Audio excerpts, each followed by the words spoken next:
είμαστε καλά επίσης και μεταξύ μας οι δυο μας, πρέπει να είμαστε και όλοι μεταξύ μας καλά. Τι κάνανε δηλαδή, στις σχέσεις μεταξύ τους, είπαν εμείς, αυτός λοιπόν ήταν ένας άνθρωπος, παιδιά, που μίλησε για τι πράγμα, μίλησε για την αγάπη, για την ειρήνη, για την ελευθερία. Πάρα πολύ ωραίο και πάρα πολύ ευγενικό. Έτσι δεν λέμε, έτσι δεν πρέπει να λέμε. Της είπανε, αφού είσαι μαύρη, γιατί κάθεσαι. Είπε ότι κι εγώ είμαι άνθρωπος. Και εγώ πρέπει να έχω ίσα δικαιώματα με τους λευκούς. Και είναι πολύ σημαντικό, είναι ότι όταν έχει κάποιος ένα όραμα για να αλλάξει τα πράγματα, δηλαδή όταν έχεις κάτι πάρα πολύ, το θέλεις πάρα πολύ. Έχω ένα όνειρο, να δω μια μέρα τον κόσμο, να μην είναι, να είναι όλοι άνθρωποι ίσοι. Και αυτό το όνειρο το οποίο έχει αυτός ο άνθρωπος, παιδιά. Είμαστε φίλοι και βοηθάμε ο ένας τον άλλο. Και δείχνουμε αλληλεγγύη. Τι δείχνουμε? Αλληλεγγύη. Όταν κάποιος λοιπόν μας χρειάζεται, πάμε και τον βοηθάμε. Να σκεφτεί, μα γιατί έγινε όλο αυτό? Γιατί ο άλλος δεν ήθελε να κάνει κάτι τέτοιο. Δεν αισθάνεται όμως απέναντί μου. Ήταν μια κακή στιγμή που. Ξέρετε, παιδιά, τα παλιά τα χρόνια γινόταν οι πόλεμοι έτσι. Με τόξα, με ακόντια, με βέλη, με το δόρυ, με το σπαθί.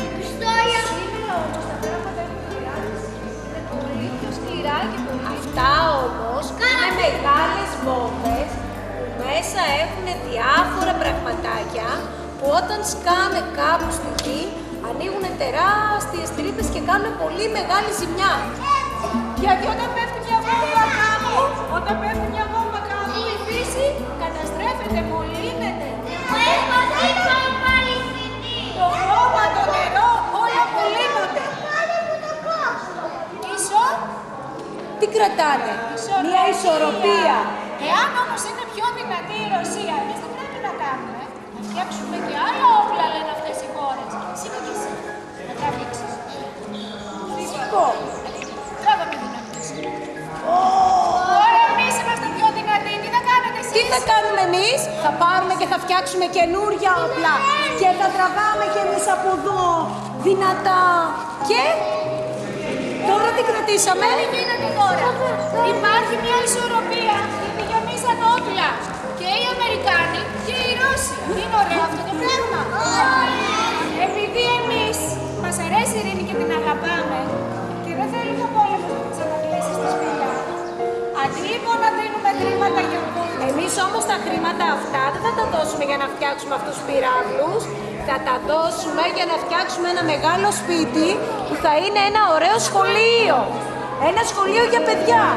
Για εσύ, κύριε Αμερική, αυτό εδώ τι είναι? Ξέρεις? Ένα αεροπλάνο πολεμικό. Αντί να φτιάξω λοιπόν αυτό το πολεμικό το αεροπλάνο, μπορώ να χρησιμοποιήσω τα χρήματα και να φτιάξω, δέστε τι μπορώ να φτιάξω. Μπορώ να φτιάξω 50 νοσοκομεία. Πάρα πολλά. Να φτιάξουμε έναν ωραίο κύκλο και να κάνουμε αυτό το σήμα λέει ειρηνικό αφοπλισμό. Τι δεν θέλουμε βόμβες, αυτό λέει.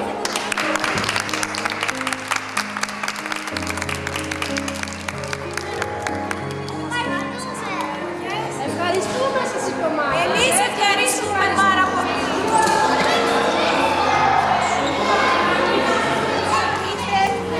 Λοιπόν, ακούστε τώρα τι θα κάνουμε εδώ. Μαζικά, ειρηνικά, όλοι από το κουκιά. Αυτός επίσης μίλησε για την ελευθερία, όχι τη Βουλή, που φορούσε και ο ίδιος ήφαινε τα ρούχα του. Εντάξει.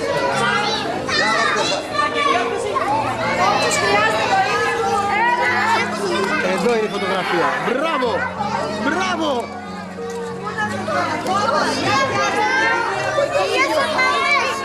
Πολύ σωστά. Ακόμη!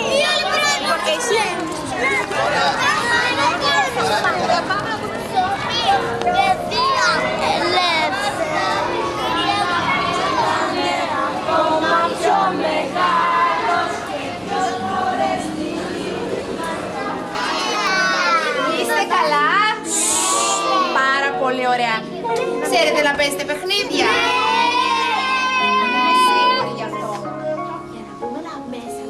Παίζουνε οι φιλενάδες της.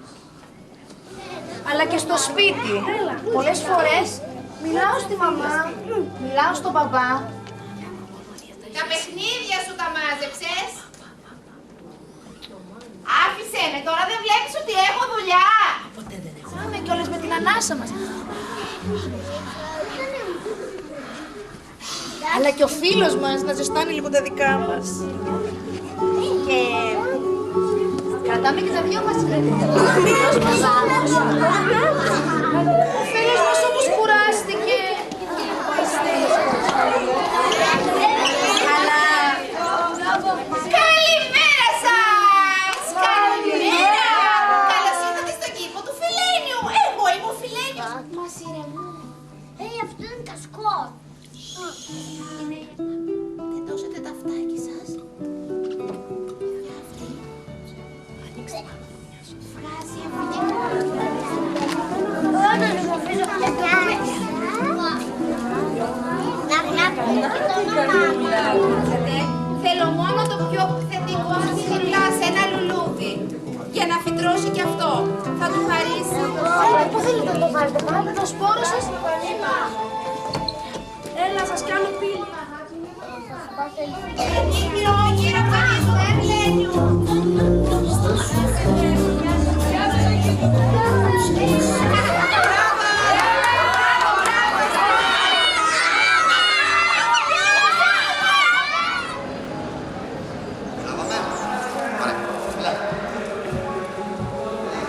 Δεν φτάνει ένας άνθρωπος να νικήσει, να προχωρήσει τον κόσμο.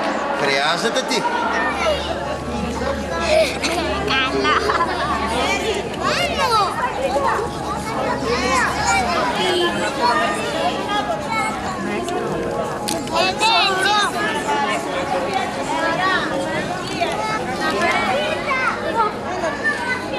Εδώ το λέει, κοίτα.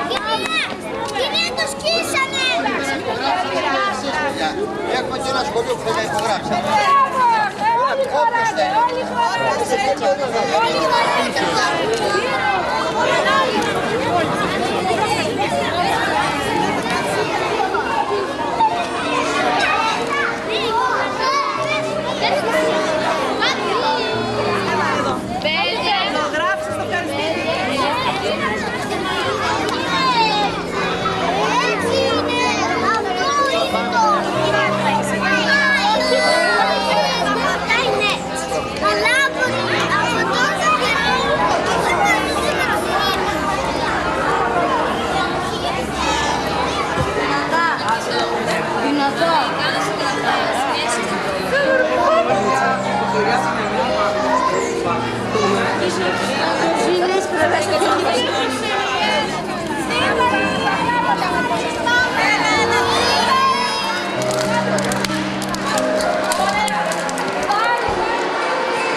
Καλωσορίζουμε στην έκθεση για τις προσωπικότητες και τους αγώνες της μη βίας.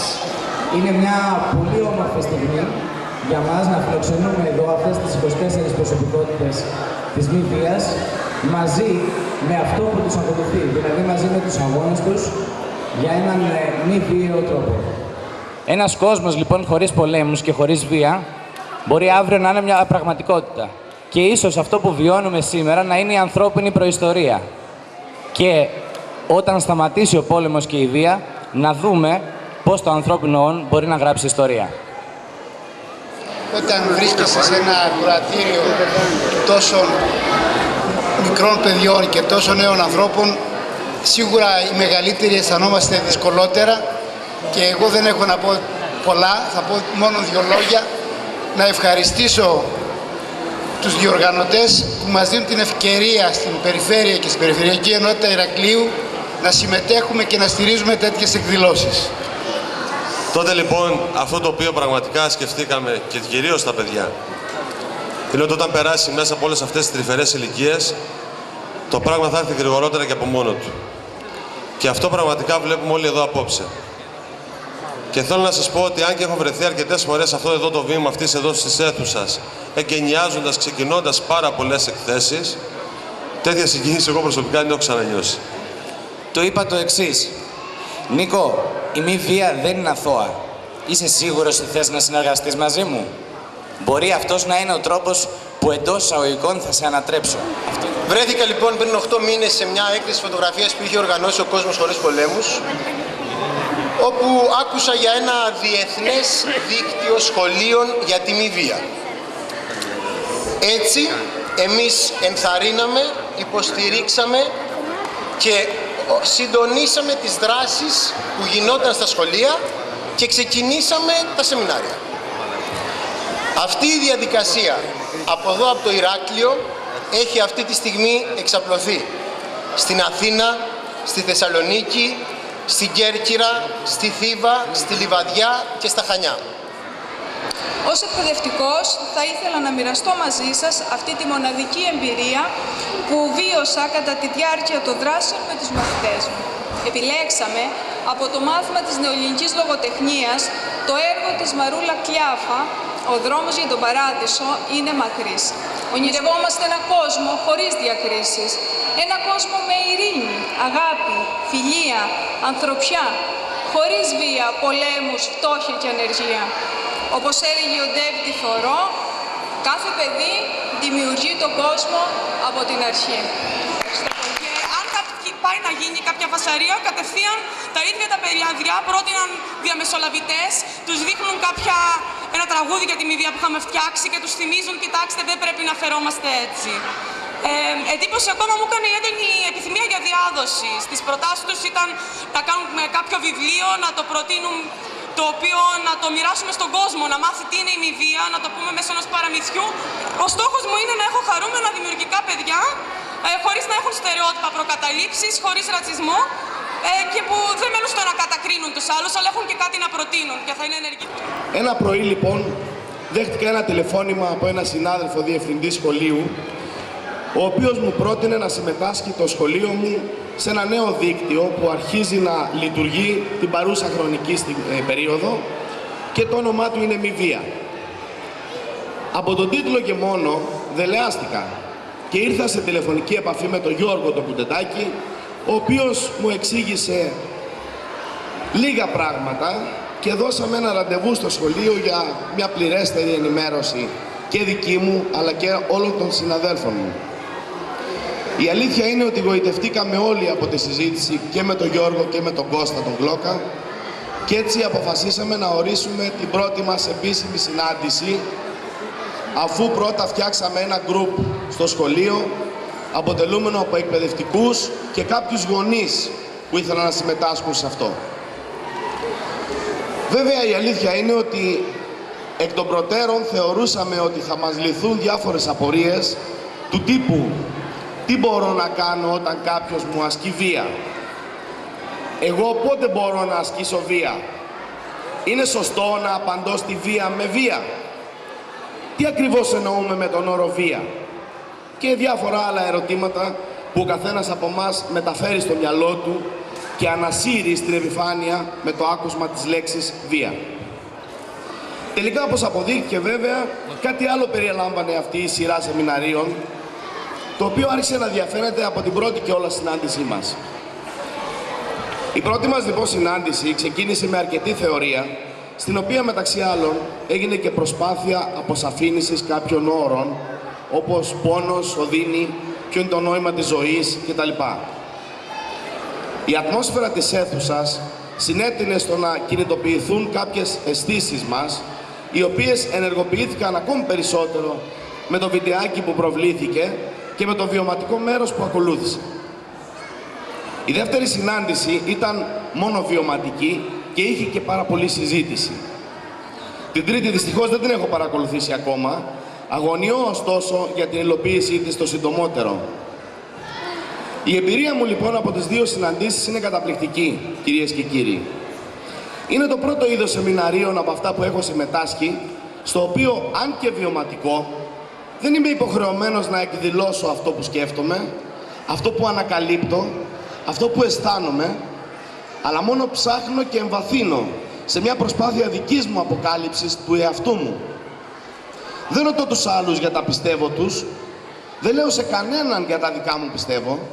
Νιώθω ότι έχω την ελευθερία να πιστεύω ή να μην πιστεύω σε κάτι, να έχω τις αμφιβολίες μου και τις βεβαιότητές μου. Μπορώ να λάβω καθοδηγήσεις από τους εμψυχωτές, αλλά εγώ θα αποφασίσω μέσα από έντονες αναζητήσεις μου για το ποιος θα είναι ο δρόμος που θα φωτίσει περισσότερο το νόημα της ζωής μου. Ήδη αρκετά πράγματα έχω αναθεωρήσει. Ήδη αρκετές βεβαιότητες μου έγιναν αβεβαιότητες. Ήδη αρκετά στάνταρ έπαψαν να λειτουργούν έτσι, ως στάνταρ δηλαδή. Και ήδη βρίσκομαι σε μια νέα διαδικασία αναζήτησης. Κλείνω με την ελπίδα όλο και περισσότερα άτομα να συμμετάσχουν στο δίκτυο και να δημιουργηθούν περισσότεροι εμψυχωτές πολλαπλασιαστές του, ώστε σε πολύ σύντομο χρονικό διάστημα να επεκταθεί στο μέγιστο βαθμό. Το εύχομαι ολόψυχα και το ελπίζω. Ευχαριστώ πολύ. Γκάντι ήταν ο πρώτος εθνικός ηγέτης που υποστήριξε την αντίσταση στην αποικιοκρατία χωρίς τη χρήση βίας. Οι Ινδοί σταμάτησαν να εργάζονται για τους Βρετανούς, να πληρώνουν φόρους, να προμηθεύονται βρετανικά προϊόντα, καταφέροντας έτσι ένα τεράστιο πλήγμα στην οικονομία των Άγγλων. Ποτέ δεν έχασα την πίστη μου και συνεχίζω να κρατιέμαι από την ελπίδα. Θα έρθει μια μέρα που θα δω τις ελπίδες να κτηνοβολούν λαμπερές. Μαχάτμα Γκάντι.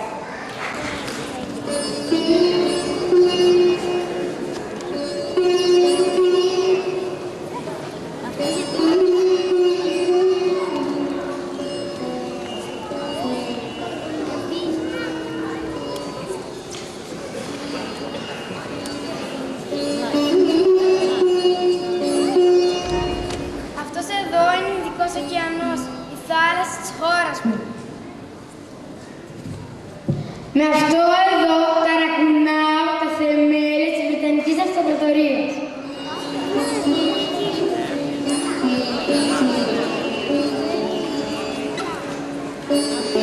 Σας έδειξα τον δρόμο, αν θέλετε ακολουθήστε.